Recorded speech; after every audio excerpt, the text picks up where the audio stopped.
Hi, this is Gloria Rabinowitz, and I am introducing one of the first beginning projects for still life that I give my high school students in Drawing 1. And one of the first things that I do is I give them a handout of objects, and I ask them to draw the objects. Now, many high school students, they're very intimidated by drawing, and many say, oh, I can't draw, I don't have talent, I don't know how to do things. But one of the things that I emphasize more than anything else is that drawing has so much to do with seeing. It has more to do with seeing than any kind of talent that they might have within them. I ask them to look at what they're seeing and to really observe where each object crosses another object. To really observe how cubes have lines that are parallel to each other. I ask them to observe the distances between the objects. And another thing that I ask them to observe is to look at the horizontal lines in that cylinder and where they cross the vertical lines of the cylinder. That the horizontal dotted lines are parallel to the picture plane, and if they keep that in mind, they'll be able to draw a symmetrical curve.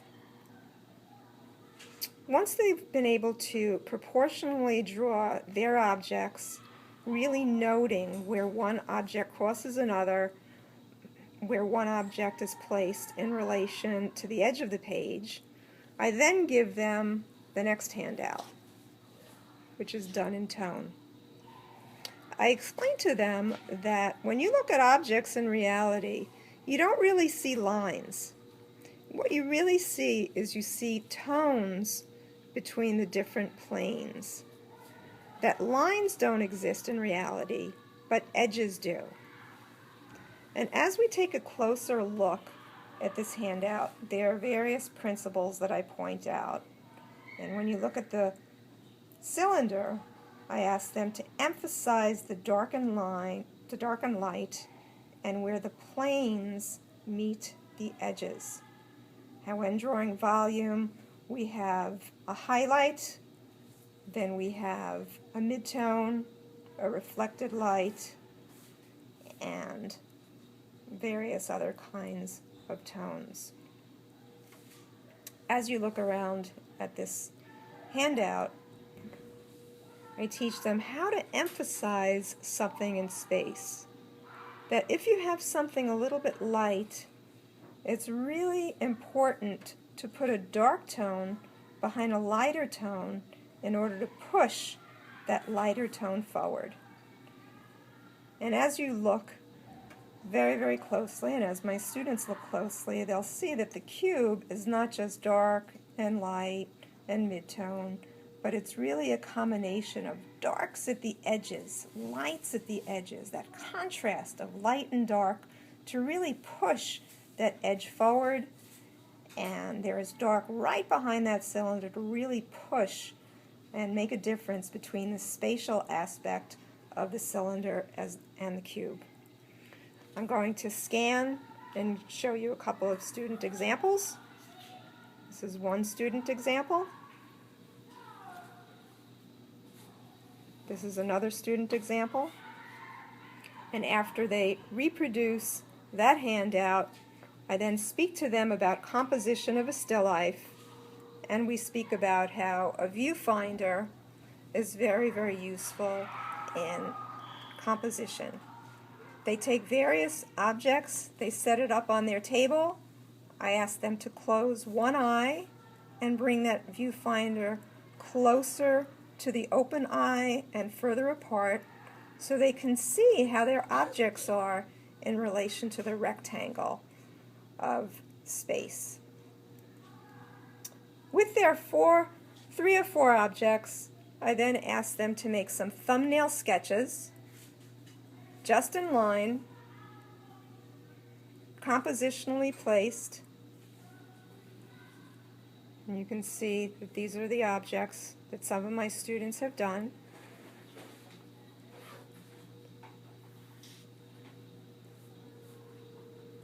And after they do their 4 thumbnails.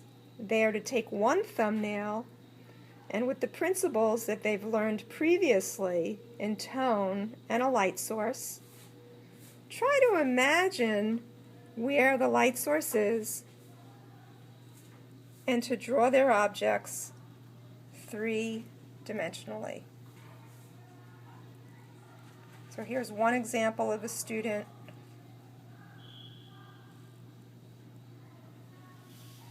drawing.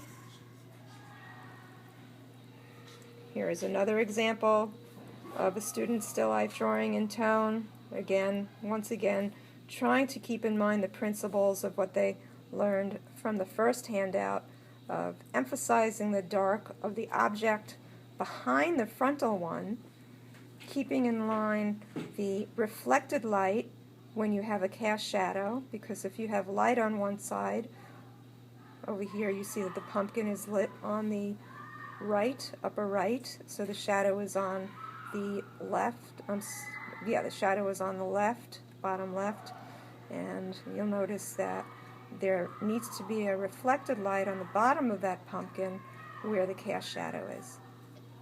Here are other examples, and I will go back to the beginning to reverse my process. Line composition, viewfinder as a visual aid to students understanding what composition is. And here we have our objects that they drew, just noting proportionally where one object touches another. And our beginning handout, where it was just observing an observation of reproducing what they see.